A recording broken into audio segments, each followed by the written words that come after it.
Əziz izləyicilər, gəlin birlikdə bu yeni gələn J15 modelimizin saxlama qaydasını öyrənək. Deməli, ilk öncə maşınımızın hissəsini açırıq. Joynikini çıxardırıq, içərisindən şpilkasını çıxardırıq. Şpilkanı taxırıq bura və sapımızı götürürük. Belə böyük saplardan istifadə ediriksə, qoyuruq maşının arxa tərəfinə. Kiçik saplardan istifadə edirik, taxırıq antenalara. Ondan sonra qoyaq belə. Deməli, baxın, bu düyməcikdən belə bu şəkildə bir dəfə keçiririk. Ondan sonra şpilkamıza gətiririk, saat istiqamətində 5-6 dəfə belə doluyuruq. Ondan sonra şpilkanı sağ tərəfə çəkirik və maxabikimizdə çölə doğru bu şəkildə çəkirik. Belə qaytardıq, bu şəkildə çəkirik. Çəkirik ki, motor işləsin və burada şpilkamız dolsun. Ondan sonra pedalımıza basırıq.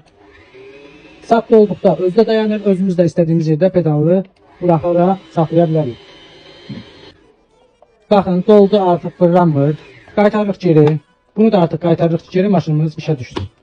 Ondan sonra çıxartdıq buradan. Joyniki bu şəkildə sol əlimizdə tuturuq. Qoyduq. Buradakı yarıqdan və buradan keçirdirik.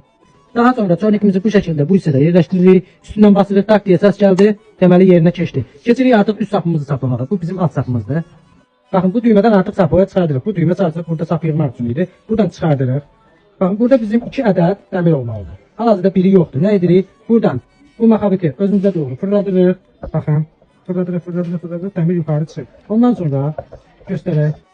Ondan sonra çox rahat şəkildə baxın. Bu dəmirdən keçirdik. Gətiririk bu xətlə aşağıya doğru, baxın. Aşağıya doğru. Aşağıdan keçiririk sol tərəfdəki xəttə. Qaldırırıq yuxarıya. Bu həmən bu yarıqla aşağıya, bu yarıqla yuxarıya qaldırırıq. Bu dəmirin də arasına keçmək şərti ilə baxın. Buna keçməsi vacibdir. Bir daha göstərək. Deməli. 1, 2 və üçüncüsü isə bu dəmirə sağ tərəfdən sol tərəfə doğru belə keçməlidir. Ondan sonra da gətiririk, iynəmizi saplayırıq və maşınımızı işə salırıq. Baxın, iynəmizi də sapladıq, lapqanı qaldırdıq, bu kağızı götürək. Baxın, iynəmizi aşağıya batırırıq, iynəni necə aşağı batırırıq? Burada az öncə göstərdiyim maxabiki özümüzə çevirərək, ancaq özümüzə bu şəkildə çeviririk. İynəmiz tam aşağı batdı gördüyünüz kimi. Bu əlimizdə, sol əlimizdə saxır, boş tuturuq, saxır. İynə aşağı batıb, yenə eyni istiqamətdə özümüzə doğru fırladırıq. Alt sap yuxarı çıxmış olur iynə ilə bərabər. Gördüyünüz kimi. Və 2 sapı da arxaya atdıq. Önünü bağladıq. Parçamızı qoyub istifadə edə bilərik. Parçamızı da yerləşdirdikdən sonra buradan cədvəlimizə baxırıq. İstədiyimiz tikişi seçirik. A, B, C, D hansını istəyirsə.